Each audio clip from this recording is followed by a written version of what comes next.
Hello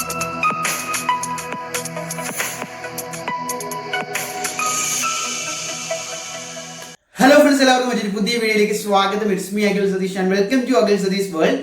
KEAM 2026 എഴുതിയ വിദ്യാർത്ഥികളാണ് എങ്കിൽ ഈ വീഡിയോ മുഴുവനായും കാണുക. കാരണം ഒരുപാട് പേര് നമുക്ക് ഇൻസ്റ്റാഗ്രാമിലും അതുപോലെ കമ്മ്യൂണിറ്റിയിലും ഒക്കെ എപ്പോഴാണ് ഇതിന്റെ റിസൾട്ട് വരുന്നത്. അപ്പോൾ നിങ്ങൾ ആലോചിക്കും, റിസൾട്ട് ഓൾറെഡി വന്നു കഴിഞ്ഞല്ലോ.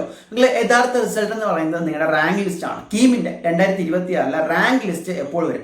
അത് കീം മാത്രമല്ല, ഫാർമസിയുടെയും റാങ്ക് ലിസ്റ്റ് എപ്പോൾ വരും എന്നുള്ളതാണ്. നമ്മൾ ഇതിനു മുമ്പ് ഒരു റാങ്ക് ബേസിസ് മാർക്ക് ചെയ്തിട്ടുണ്ടായിരുന്നു.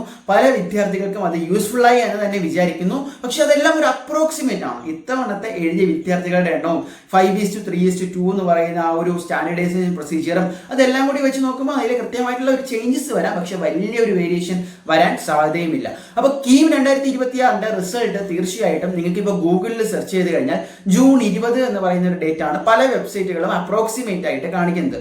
പക്ഷേ ഇത്തവണ അതിന് മുമ്പ് തന്നെ വരാനുള്ള വലിയ സാധ്യതയുണ്ട്. കാരണം കഴിഞ്ഞ വർഷത്തെ പോലെ വിവാദങ്ങളിലേക്ക് ഉണ്ടാകാൻ സാധ്യതയില്ല.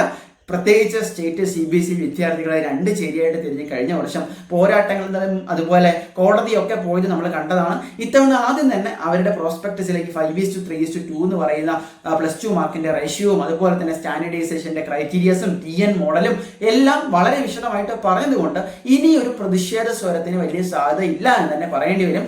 എന്തായാലും ഇനി അടുത്തത് ഫൈനലിലേക്കുള്ള നിങ്ങളുടെ ഫൈനൽ അഡ്മിഷൻ പ്രൊസീജിയറിലേക്കുള്ള 2 പടികൾ കൂടിയാണ്. അതിലൊന്നാമത്തേത് നിങ്ങളുടെ +2 റിസൾട്ട് വന്നാൽ ഉടൻ തന്നെ ഒരു ദിവസത്തിനകത്ത് ഏകദേശം ഒരാഴ്ചയോളം നിങ്ങൾക്ക് സമയം ഉണ്ടാവും. ഈ പറയുന്ന അതായത് മെയ് 31 വരെയൊക്കെ നിങ്ങൾക്ക് സമയം ഉണ്ടാകും. സാധാരണ അങ്ങനെയാണ്. നോട്ടിഫിക്കേഷൻ വന്നാലാണ് കൃത്യമായിട്ട് അറിയാൻ പറ്റുന്നത്. നിങ്ങളുടെ +2 റിസൾട്ടിലെ PCM ഫിസിക്സ് കെമിസ്ട്രി മാത്സ് മാർക്കുകൾ നിങ്ങൾക്ക് അപ്ലോഡ് ചെയ്യാം. കീം സൈറ്റിൽ സിയുടെ വെബ്സൈറ്റിൽ അപ്ലോഡ് ചെയ്യാം. അതുകൂടി വെച്ചിട്ടായിരിക്കും അവരുടെ ഫൈനൽ റാങ്ക് ലിസ്റ്റ് ഒരുങ്ങുന്നത്. അപ്പോൾ അതിൽ ഈ പറഞ്ഞ പോലെ സ്റ്റാൻഡേർഡൈസേഷൻ നോർമലൈസേഷൻ ഒക്കെ ചെയ്തിട്ട് ഒരു ജൂൺ 10-15 അതായത് ജൂണിലെ ഒരു സെക്കൻഡ് വീക്കിനകത്ത് ഇത്തവണ കീമിന്റെ റാങ്ക് ലിസ്റ്റ് വരാൻ തന്നെയാണ് നിലവിലെ സാധ്യത. അപ്പോൾ അങ്ങനെ വരികയാണെങ്കിൽ അത് കഴിഞ്ഞിട്ട് ആദ്യം ട്രയൽ റാങ്ക് ലിസ്റ്റ് വരും, എന്നിട്ട് ആക്ച്വൽ റാങ്ക് ലിസ്റ്റ് വരും, അതും കഴിഞ്ഞിട്ടാണ് നിങ്ങളുടെ കാറ്റഗറി റാങ്ക് ലിസ്റ്റ് വരുന്നത്. അപ്പോൾ അത് വെച്ചിട്ടാണ് പിന്നീട് നിങ്ങൾ ഓപ്ഷൻ രജിസ്ട്രേഷനും അലോട്ട്മെന്റ് പ്രൊസീജിയറും കോളേജുകൾ വയ്ക്കുകയും കൗൺസിലിങ്ങും പിന്നെ അത് കഴിഞ്ഞിട്ടുള്ള അലോട്ട്മെന്റും ഒക്കെ നടക്കുന്നത്. ഓക്കെ, സോ സിമ്പിൾ ആയിട്ട് നിങ്ങൾക്ക് ഇപ്പോൾ ചെയ്യാൻ പറ്റുന്നത് കൃത്യമായിട്ട് നിങ്ങൾ എഴുതിയ പരീക്ഷയെ കുറിച്ച് ഒരു ധാരണ നിങ്ങൾക്ക് ഉണ്ടാവും.